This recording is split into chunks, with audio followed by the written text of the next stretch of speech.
శ్రీవారి బ్రహ్మోత్సవాల్లో ధ్వజారోహణంలో ఉపయోగించే ప్రతి ద్రవ్యాన్ని ఎంతో పవిత్రంగా భావిస్తారు.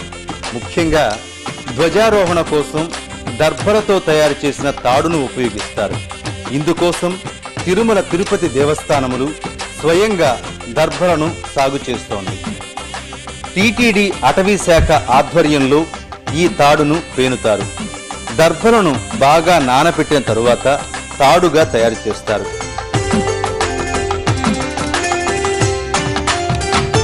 అలాగే ధ్వజస్తంభానికి చుట్టేందుకు కావలసిన చాపను కూడా దర్భలతోనే తయారు చేస్తారు.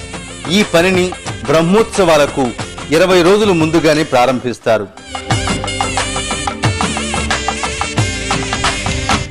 తాడును పేనేవారు, చాపను తయారు చేసేవారు ఎంతో నిష్ఠగా ఉంటారు. నిజానికి దర్భను చేతులతో పేనడం కష్టమైన పని. చేతులు మంట పెట్టడం, కళ్ళు ఎర్రబారడం, ఒళ్లంతా దురద రావడం తదితర సమస్యలు వస్తాయి. అయితే శ్రీవారిపై అచంచలమైన భక్తి ఉండే ఈ ఉద్యోగులకు ఇలాంటి సమస్యలేవి బాధించవు. అందుకే నిష్ఠగా తమ పని తాము చేసుకుపోతూ ఉంటారు. ధ్వజారోహణానికి వినియోగించే తాడు మొత్తం 200 మీటర్ల పొడవు ఉంటుంది. అలాగే చాపను 22 మీటర్ల వెడల్పు, 2 మీటర్ల పొడవుతో రూపొందిస్తారు.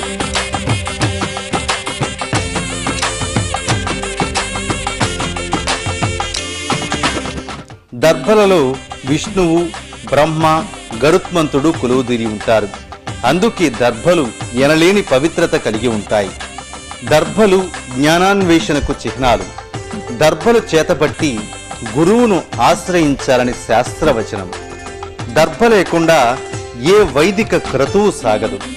జ్ఞాన వైరాగ్యాలని 2 రెక్కలతో విహరించే గరుత్మంతునికి జ్ఞాన స్వరూపమైన దర్భలతో పేనిన తాడు ఆధారం కావడం ధ్వజారోహణంలోని అంతరార్థం. ఓం నమో వెంకటేశాయ.